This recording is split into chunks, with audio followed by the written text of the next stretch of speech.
Singh okay. तो अभी इसको हम डायरेक्टली बनाएंगे क्योंकि मैंने पिछले वाले में आपको बेसिक समझाया। डायरेक्टली बताओ सिमेट्रिसिटी किसके अलॉन्ग होगा। देखो इसमें पावर कितना हो गया 3 है ना। अगर आप इसको थोड़ा सा सिंप्लीफाई करके लिखते हो है ना, प्रॉब्लम को अगर हम सिंप्लीफाई करके लिखे तो यहाँ क्या मिलेगा, XY² is equal to A³ इसके साथ मल्टीप्लाई हुआ तो एंड ये क्या हो जाएगा A² x। तो इसमें देखेंगे तो इसमें पावर किसका इवन है, सिर्फ इसका पावर क्या है इवन है, बाकी का नहीं है। तो सो दैट हम डायरेक्टली क्या बोलेंगे उल्टा, y है तो क्या बोलेंगे x एक्सिस के अलॉन्ग सिमेट्रिक है, x एक्सिस के अलॉन्ग ओके। नाउ दूसरा जो है हम क्या निकालते हैं टेंजेंट। तो टेंजेंट के लिए मैंने क्या बोला है लोएस्ट डिग्री टर्म प्लस कोई कांस्टेंट होगा। तो इसका पावर कितना हो गया 3 हो गया है ना। इसमें पावर कितना हो गया 3, इसका भी पावर ऐड करेंगे 2 और 1 3 हो गया। यहाँ पे इसकी पावर कितनी है 1, लेकिन ये कांस्टेंट भी है तो उसको भी मुझे लेना पड़ेगा।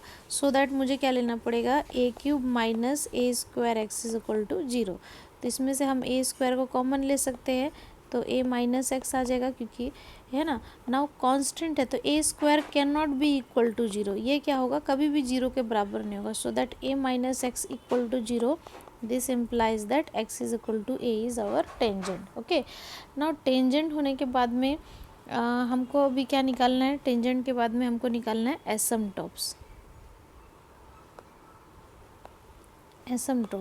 एसिम्पटोट्स हम x एक्सिस के अलॉन्ग भी निकालेंगे एंड y एक्सिस के अलॉन्ग भी निकालेंगे ओके। तो x एक्सिस मतलब highest degree term multiplier okay. तो यहाँ पे ध्यान से देखो इसका भी पावर 1 है और इसका भी पावर 1 है। तो अगर हम दोनों को लिखें, दोनों का मल्टीप्लायर क्या है y² इज इक्वल टू, ये क्या आ गया निगेटिव आ गया, निगेटिव नहीं चाहिए मुझे, पॉजिटिव होता तो कंसिडर करते, नेगेटिव आया तो हम कंसिडर नहीं करेंगे। तो नेगेटिव आ गया तो हम कंसिडर नहीं करेंगे ना। इसी तरीके से हम y का मल्टीप्लायर देखेंगे तो y का हाईएस्ट डिग्री टर्म क्या है, y² का मल्टीप्लायर क्या है x। तो यहाँ पे मुझे क्या मिल गया x is equal to 0 okay. तो ये चलेगा मुझे। Now intersection with reason of abscissa निकालते हैं पहले, रीज़न ऑफ एब्सेंटी। तो उसके लिए मैंने जैसे पहले बोला था वैसा थोड़ा सा अरेंज कर लो, प्रॉब्लम को फिर से लिख देते हैं ताकि रिकॉल हो जाए ओके। नाउ यहाँ पे क्या हो जाएगा y² is equal to A² A minus x, इधर मल्टीप्लिकेशन में था तो यहाँ जाके क्या हो गया डिवीजन। अब जब ओवर रूट लगाओगे तो ये A² का A बाहर निकल जाएगा और विद इन द ब्रैकेट क्या हो जाएगा A माइनस एक्स। तो लास्ट टाइम के जैसे ही कहाँ पे हो जाएगा ये, जब x इज़ लेस देन 0 हो जाएगा और x is greater than a। जैसे ही नेगेटिव है तो उसको इस तरीके से आपको लिख देना है ठीक है, ग्रेटर देन लगा के। नाउ यहाँ पे इंटरसेक्शन विथ एक्सिस निकालना है मुझे, तो इंटरसेक्शन ओके।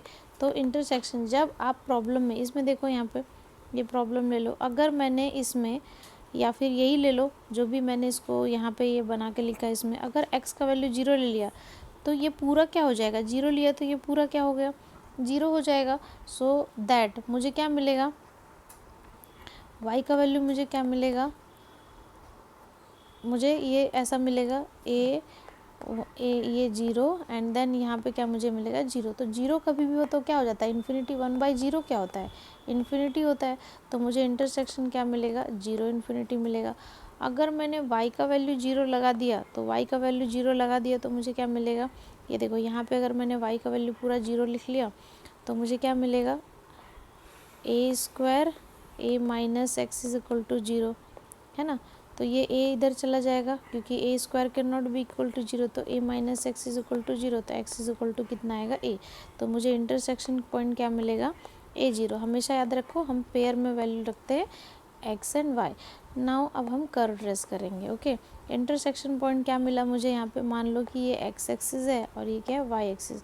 तो यहाँ पे मैंने इसको A0 यहीं पे होगा पॉइंट।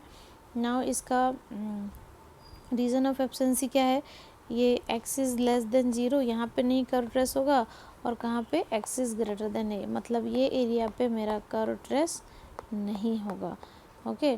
नाउ टेंजेंट क्या है x is equal to a है ना। तो tangent x is equal to a, मतलब ये लाइन क्या है आपका x is equal to a, this is what your tangent. And asymptotes क्या था x इज़ इक्वल टू 0। तो x इज़ इक्वल टू 0 कहाँ पे होगा y एक्सिस पे ही होगा, तो ये क्या होगा तुम्हारा एसिम्पटोट्स। नाउ मैंने पहले ही बोला है टेंजेंट है, तो टेंजेंट से पहले कर्व ऐसा निकलेगा, लेकिन एसिम्पटोट को टच नहीं करेगा तो उसको इन्फिनिटी पे। सिमिलरली हम वैसा ऐसे बनाएंगे। तो this is your curve tracing. Okay.